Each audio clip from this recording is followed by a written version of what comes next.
Toko selalu kelihatan tutup padahal buka. Nasi cepat basi tiba-tiba. Ini bukan kebetulan. Kami bongkar 3 tingkat gangguan gaib di tempat usaha Anda. Dari yang ringan sampai yang paling fatal. Perhatian, di balik realitas yang terlihat, ada kebenaran tersembunyi. Dokumentasi ini yang dibangun dari riset faktual dan pengalaman lapangan kami akan membawa Anda menyelami investigasi fenomena supranatural dan kasus-kasus gangguan gaib di Indonesia. Gangguan gaib di tempat usaha bisa diklasifikasikan berdasarkan intensitasnya. Ada gangguan ringan, gangguan sedang, dan gangguan berat.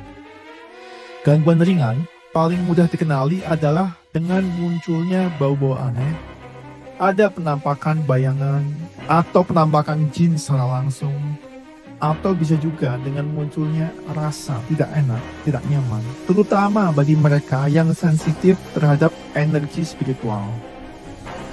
Semua hal di atas tadi itu adalah ciri umum kehadiran bangsa jin.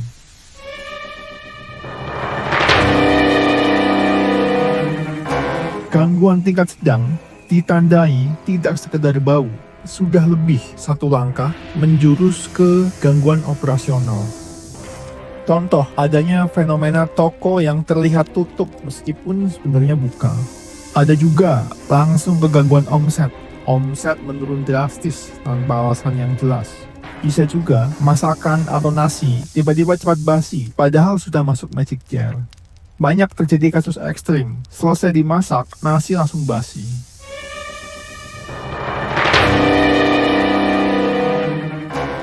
Contoh indikasi tingkat menengah lain, banyak serangga, lalat, atau lipan tiba-tiba muncul di tempat usaha. Puncak dari gangguan adalah gangguan tingkat berat. Biasanya sudah berakibat fatal seperti meninggalnya salah satu pentolan usaha, manajer, atau bahkan pemilik. Gangguan tingkat berat lain, misalnya ada kasus kesurupan terjadi berulang-ulang. Biasanya terjadi pada tempat kerja yang memiliki jam kerja panjang, penuh stres, misalnya di pabrik atau di toserba. Karyawan bisa tiba-tiba kerasukan, berperilaku aneh, berbicara tidak jelas, atau kejang-kejang.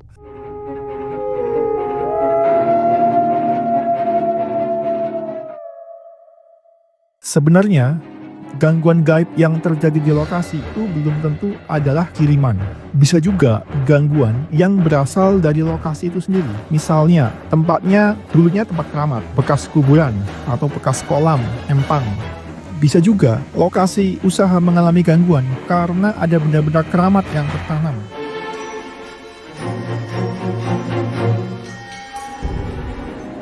Benda-benda keramat itu menjadi rumah bagi makhluk halus. Jenis gangguan kedua bisa jadi gangguan ke pemilik usaha kemudian terbawa ke tempat kerja. Misalnya pemilik usahanya kena santet, manajernya kena santet. Ketika mereka ke tempat usaha, jinnya terbawa. Nah, yang ketiga baru benar-benar gangguan yang sengaja dikirim ke tempat usaha. Jenis gangguan gaibnya sendiri bisa dibedakan menjadi beberapa kategori ya. Bisa jadi yang dikirim adalah entitas, ini paling sering. Jinnya yang langsung dikirim. Bisa jadi yang dikirim itu adalah energi negatif, misalnya energi negatif tanah kuburan. Dan yang terakhir, energi yang melekat pada barang-barang. Energi tanah kuburan itu tidak hanya energinya aja, tapi tanah kuburannya juga dilempar langsung. Bisa juga dalam bentuk pocong, dalam bentuk jenglot. Dalam upaya memahami akan masalah, kadang praktisi akan bertanya secara langsung terhadap entitas yang ada di situ. Siapa kamu? Apa maumu? Entitas ini bisa mengungkapkan identitas dan tujuannya. Kadang mereka mau jawab, tapi kita harus waspada. Karena kadang para entitas itu mereka bohong. Niat mereka memang mau bohong, mau fitnah, mau didomba. Biar nanti salah sasaran. Gimana teman-teman? Pengen belajar menangani gangguan gaib? Seperti tim DIAG, cobalah ya puasa dulu yang banyak, karena puasa itu akan meningkatkan energi spiritual. Bagaimana menurut Anda? Jenis gangguan apa yang paling sering Anda dengar atau alami sendiri? Bagikan pendapat Anda di kolom komentar. Jangan lupa like video ini dan nyalakan notifikasi untuk seri selanjutnya dari channel DIAG.